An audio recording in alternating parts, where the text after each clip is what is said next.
Joining me now to talk about this and a lot more, former Secretary of State Mike Pompeo. Mr. Secretary, thanks a lot for joining me. I really appreciate it.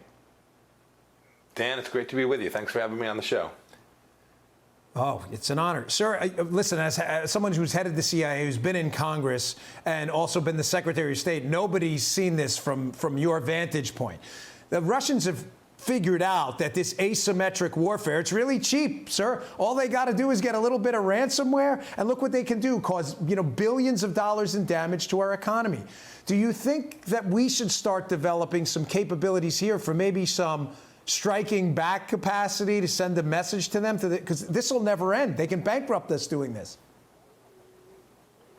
Well, Dan, remember this, that cheapness works both ways, right? It's not difficult for us to respond in the same way. It doesn't require the mass mobilization of troops. It doesn't require any of those things. And this is precisely the kind of response we need to be prepared for. I listened to President Biden speak, and I am confident that Vladimir Putin, a former KGB operative, sees weakness. He sees a president who told him, hey, there's a list of 16 things you can't touch, leaving thousands of things he potentially can. I think he sees each of those things and says, I can move out in this direction. I can continue to accelerate my ransomware program. And he'll say it's not his program, but he knows everything that these folks are doing. He knows how to stop it. And what's going to have to happen is you have to make the cost greater than the benefit, right? You have to ultimately impose real costs on Russian leadership, not just Vladimir Putin, but all of the oligarchs who are involved in these operations. And you have to make sure they understand that there will be real costs, they will be swift, they will be determined, they'll persevere, they'll be consistent. All the things that are the hallmark of deterrence, the things that we did for 4 years in the Trump administration, those are the hallmarks of a security policy that will protect the American people and stop the Russians from thinking they can get away with this and have it cost them nothing. Is that happening, though, Mr. Secretary, behind the scenes? Because it seems like, ever since Stuxnet, where, we shut down Iranian centrifuges, or shouldn't say we, but it happened. We all know that. You don't really see these stories over in Russia. You see them here all the time. Are we doing this, or do we need to be more aggressive ourselves? And like you said, respond symmetrically to what they're doing here with our own attacks, right. Cyber attacks. Right. No, that's right. There are many tools. I'd say a couple of things, Dan. I have to be a bit careful. We certainly have the capability and the tools to respond across a broad range of responses. So something very simple to something highly complex and highly damaging. We have that capability. We need to make sure that there's a strategy and a set of leaders that are prepared to actually execute that strategy, make clear to the Russians that these costs will be there. The president says he's talked with Putin even today about that. But in the end, all the conversations, all the talk amounts to nothing. Putin will listen to that and it'll go in one ear and out the other. The only thing that will cause him to change his behavior and cause him to change the behavior of those who are conducting these attacks is that it's costly, that the people of Russia see the pain, that the government in Russia sees the pain, that there are real costs. We have the capability to do it. It's about leaders thinking about the right strategy and then executing on it with enormous vigor and communicating to the Russians that the reason for our response is directly attributable to the things they've done to us.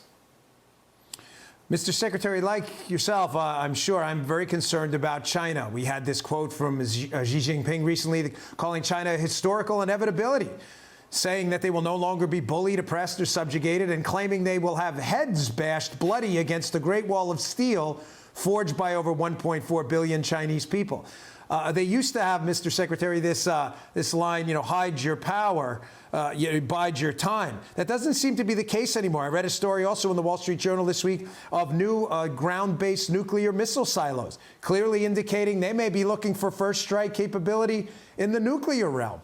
I mean, this is clearly an area of concern, and I don't think the Biden administration is up to this fight.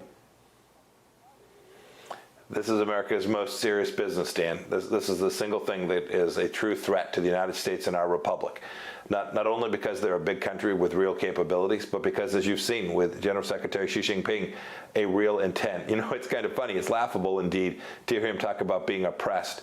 We've allowed the Chinese to walk all over us for 30 years. Yeah. We've had constructive engagement. We sold them stuff. We let them steal our intellectual property, take millions of jobs from Americans over decades.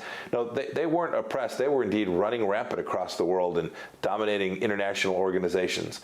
We were the first administration in a long time to say enough, to begin to turn that, to begin to get our allies and friends in India and Japan and South Korea and Australia to understand this threat, and the United Kingdom and throughout Europe. These were important changes that took place.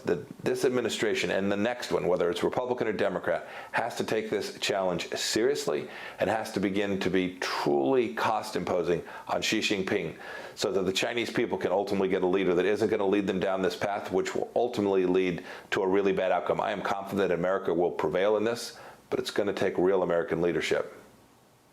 Yeah, I hope so. I think we made a tactical mistake. I think we thought that economic growth would lead to a yearning for freedom in China, and it's created the world's largest surveillance state. But I got to run, Mr. Secretary. Your input is always valued. Thanks a lot for your time. I really appreciate it. Thanks a lot. Hey, Sean Hannity here. Hey, click here to subscribe to Fox News YouTube page and catch our hottest interviews and most compelling analysis. You will not get it anywhere else.